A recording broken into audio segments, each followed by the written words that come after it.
Dinosaur বাস্তব এবং কল্পকাহিনীতে এক বিস্ময় নাম।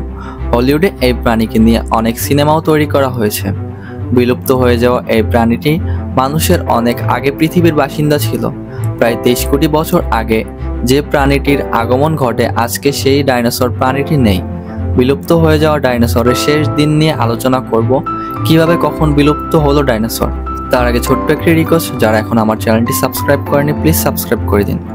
প্রায় 66 মিলিয়ন বা 6 কোটি 7 লক্ষ বছর আগের কথা। ডাইনোসররা স্বাভাবিক প্রতিদিনের মতোই খাবার খাচ্ছিল বা হাঁটাচলা করতেছিল। হঠাৎ পায়ের তলার মাটি কেঁপে উঠল, চারপাশে তাকাতে লাগলো তারা। তারপর তীব্র কম্পনে আকাশ ছুঁয়ে গেছে আগুনে।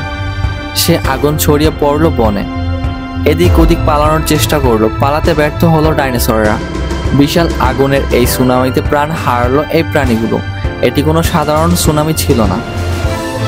এই ঘটনা ইডিয়াম সময়, যে সময়টার স্থায়িত্ব হয়েছিল প্রায় 79 মিলিয়ন বছর।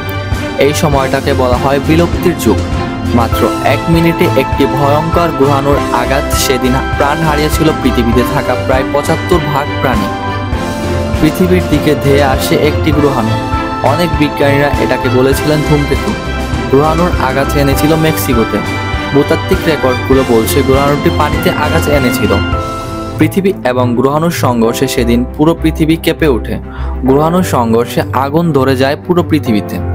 আগুনের শিখা আকাশে উঠে যায়।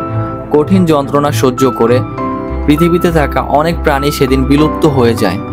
বর্তমানে পৃথিবীতে পাওয়া ডাইনোসরের জীবাশ্মগুলোর বেশিরভাগের বয়স প্রায় 66 মিলিয়ন বছর। 1980 সালে নোবেল পুরস্কার বিজয়ী পদার্থবিজ্ঞানী ওয়াল্টার অ্যালভারেজ ইডিয়াম সমৃদ্ধ কাদামাটির একটি স্থান আবিষ্কার করেন। বলা হয় এটি গ্রহাণুর আঘাতে সৃষ্টি হয়েছিল। সেই কাদার বয়স 66 মিলিয়ন বছর। ইডিয়াম উপাদানটি পৃথিবীতে খুব কম। বিজ্ঞানীরা এই ইডিয়ামকে স্পেস ম্যাটেরিয়াল বলে থাকেন। তার ঠিক 10 বছর পরে আসল জায়গাটি খুঁজে পাওয়া যায়। মেক্সিকোর উপদ্বীপে এই জায়গা থেকে আঘাত এনেছিল ভয়ঙ্কর সেই গ্রহাণুটি। গ্রহাণু 10 থেকে 15 কিলোমিটার চওড়া ছিল। এই সংঘর্ষের ফলে 150 কিলোমিটার বেশি গর্ত তৈরি হয়েছিল সেখানে পাওয়া গেছে ইডিয়াম। সেদিন সেই ভূমিকম্পে শুধু ডাইনোসর হারায়নি, পৃথিবীতে একটি বড়সড় পরিবর্তন এসেছিল।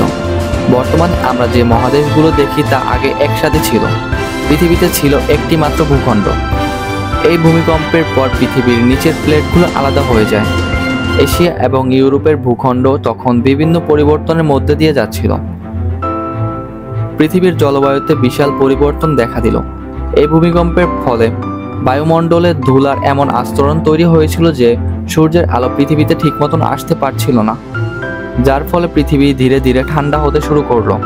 তবে বহু বছর পর আবার সব ঠিক হয়ে গেল। ধীরে ধীরে গাছপালার সৃষ্টি হলো, পাখি পতঙ্গের সৃষ্টি হলো, ফুলে ফুলে ছেয়ে গেল পুরো পৃথিবী। জমি হয়ে উঠলো আগের থেকে অনেকটা উর্বর। বিজ্ঞানীদের ধারণা কিছু ছোট আকৃতির ডাইনোসর তখনও পৃথিবীতে ছিল, কিন্তু কিছু কিছু হিংস্র প্রাণী তাদের খেয়ে ফেলে।